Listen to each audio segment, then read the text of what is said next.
Guys, आज जो मैं टॉपिक आप लोगों के लिए लेके आया हूँ, ये एक इम्पोर्टेंट टॉपिक है। इस टॉपिक के अंदर मैं आप लोगों को सिखाऊंगा कि एक सिंगल क्लिक के अंदर आप मल्टीपल फाइल्स का नाम कैसे चेंज कर सकते हैं। जैसा कि एग्जांपल है, एग्जांपल में मैं आपको दिखाना चाहूंगा। मेरे पास एक ये रिपोर्ट करके फोल्डर है। इस रिपोर्ट करके जो मेरे पास फोल्डर है, इस फोल्डर में मेरे पास कुछ फाइलें पड़ी हुई है। ये डिफरेंट डिफरेंट फॉर्मेट्स में है, जैसे ऑल रीजन डंप एक्स, इसके बाद कुछ नंबर से इसके आगे लिखे हुए हैं। फिर इंटरनल मोबिलिटी वर्जन 9.8, फिर ये कुछ नंबर लिखे हुए हैं। मैनुअल रिपोर्ट वर्जन 9 ये कुछ नंबर। तो ये इस तरीके से ये फाइलें डेली बेसिस पर लेट से आपके पास आती हैं।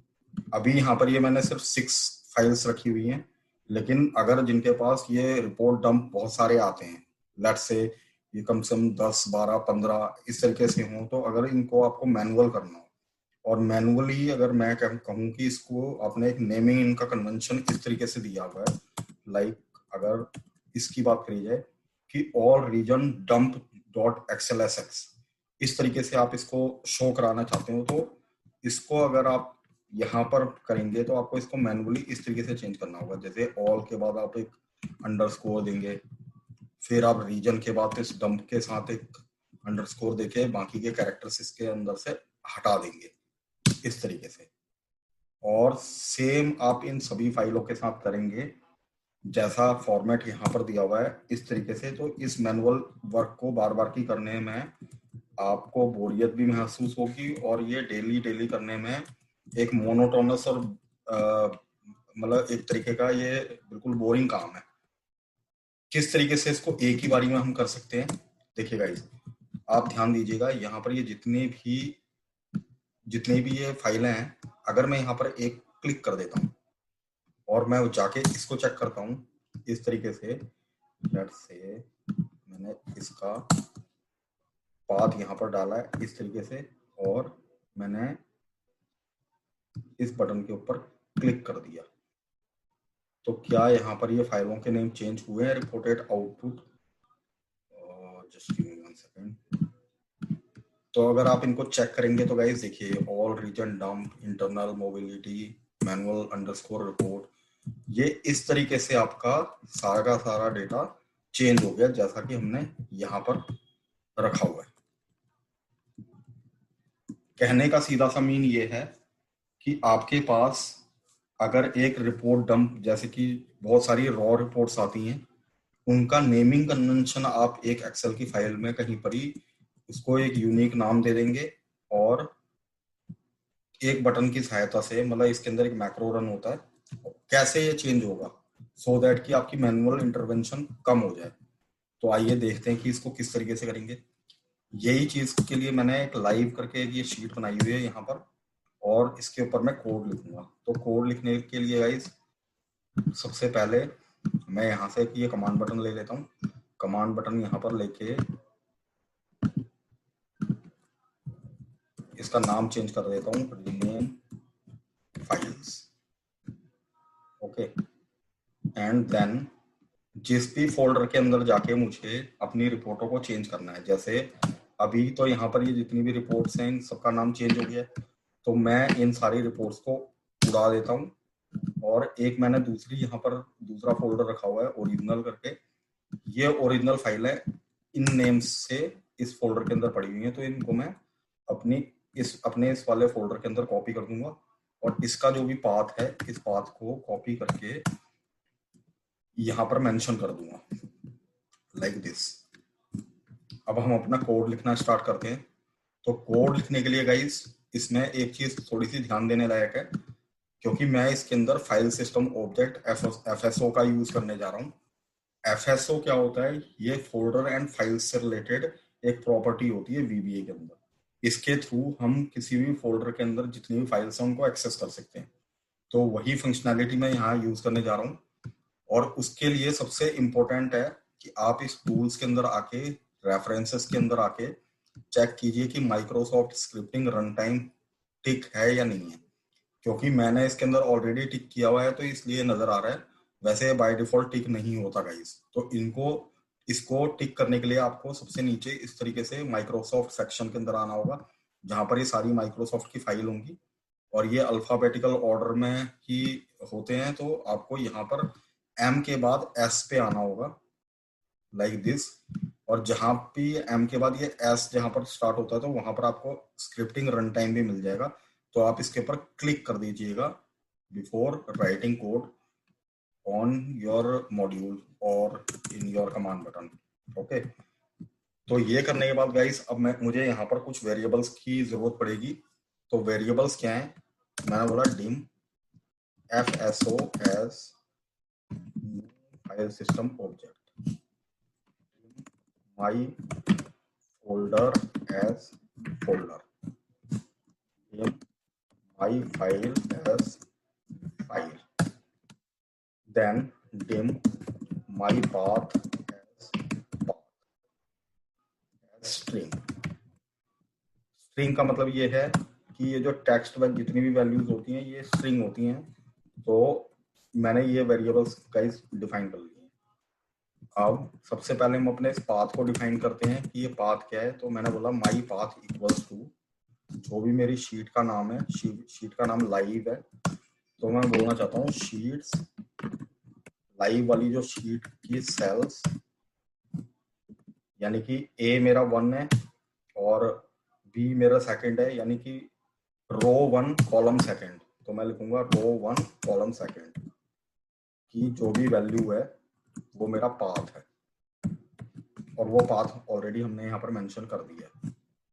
इसके बाद मैंने बोला set FSO dot gate folder my path, यानी कि इस कोड के थ्रू आप क्या करा सकते हैं,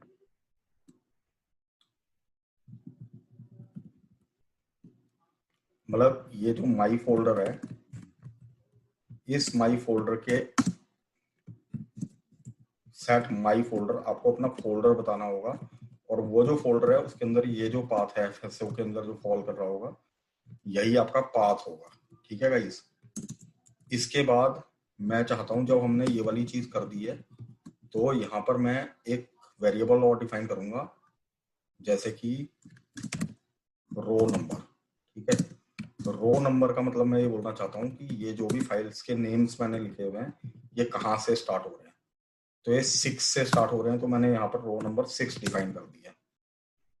इसके बाद मैं यहाँ पर बोलूंगा for each my file in my folder dot file, यानी कि एक एक जो भी मेरी फाइल है इन फोल्डर के अंदर जितनी फाइल है उन सब की मैं बात कर रहा हूँ। ये फॉर ईच लूप इस तरीके से काम करता है गाइस। इसके बाद मैं इसको बोलना चाहता हूँ जब ये सब कुछ हो गया है तो मैं बोलना चाहता हूँ माई फाइल डॉट नेम, इसका जो भी नेम है वो कैसा हो जाए, सेल्स रो नम कॉमा,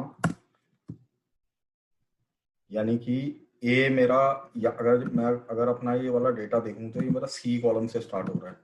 तो ए मेरा 1 है, बी मेरा सेकंड है और सी मेरा थर्ड है। तो मैं बोलता हूँ रो नम, जिसके ऊपर हम ऑलरेडी 6 की वैल्यू असाइन कर चुके हैं, और कॉलम थर्ड हो जाएगा। इसकी जो भी वैल्यू है वो मेरी फाइल का नाम हो जाएगा गाइस। इसके बाद मैं इसको बोलना चाहता हूँ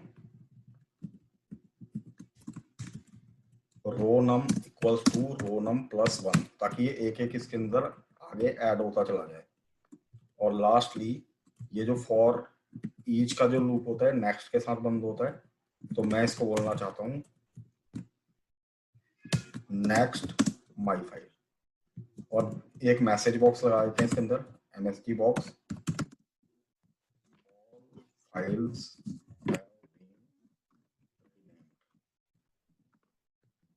लाइक दिस। तो गाइस लेट मी चेक कि अब इस चीज को, मतलब ये क्या काम कर रहा है। तो अगर मैं इसको एक एक करके चेक करना चाहूँ तो मैं क्या करूँगा, मैं सबसे पहले अपना ये फोल्डर ओपन कर लेता हूँ और अपना जो कोड है इस कोड को भी ओपन कर लेता हूँ इस तरीके से, और एक एक करके इसको इस फोल्डर के साथ देखते हैं कि क्या मेरा ये जो रिपोर्ट वाला जो फोल्डर, मतलब कि फोल्डर है और उसके अंदर जो फाइलें पड़ी हैं ये क्या इनको एक एक करके क्या चेंज कर रहा है? तो देखिए गाइस, मैं F8 की के थ्रू एक एक करके देखना चाहता हूँ। तो F8 अगर मैं पाथ की बात करूँ तो देखिए ये पाथ शो कर रहा है वही जो पाथ मैंने वहां पर दिया था, ये पाथ भी वही है। तो इसको अगर मैं एक करके रन कर देता हूँ इस तरीके से, वो देखिए ऑल रीजन, तो देख रहे हैं आप गाइस वहां पर अगर आप यहाँ पर ध्यान देंगे तो ये नेम्स चेंज होने स्टार्ट हो गए। Yes, all files have been renamed. By this way, you have renamed these multiple files in one go. क्योंकि ये तो मैंने आपको एक एक करके दिखाया था। अगर मैं इन सारी रिपोर्ट्स को एक बारी में डिलीट करके और जो ओरिजिनल वाला जो मेरा फोल्डर है यहाँ से इन फाइल्स को दोबारा से कॉपी करके जो कि अपनी ओरिजिनल स्टेट में यहाँ रख देता हूँ और एक सिंगल क्लिक करना चाहता हूँ लाइक दिस, तो देखिए क्या कहता है, all files have been renamed. Okay, और अगर मैं अपने फोल्डर के अंदर जाके चेक करूंगा तो ये फाइलें देखिए गाइस सारी की सारी रीनेम हो गई हैं। क्योंकि जैसा मैंने आपको शुरुआत में बताया था कि अभी ये सिर्फ 6 फाइल्स हैं। एट टाइम्स हम लोगों के पास इस तरीके की सिचुएशन आ जाती है जब हमें एक बारी में ही 15 16 यानी कितनी सारी फाइलें रीनेम करनी होती हैं। और इन सारी फाइल्स को अगर मैनुअली अगर करना पड़ जाए तो ये एक टाइम टेकिंग प्रोसेस है और उसमें थोड़े गलती के चांसेस भी रहते हैं। By this way you can rename your sheets, जो वर्कबुक्स हैं, इन वर्कबुक्स को आप बड़ी आसानी से रीनेम कर सकते हैं और अपने काम को आसान बना सकते हैं।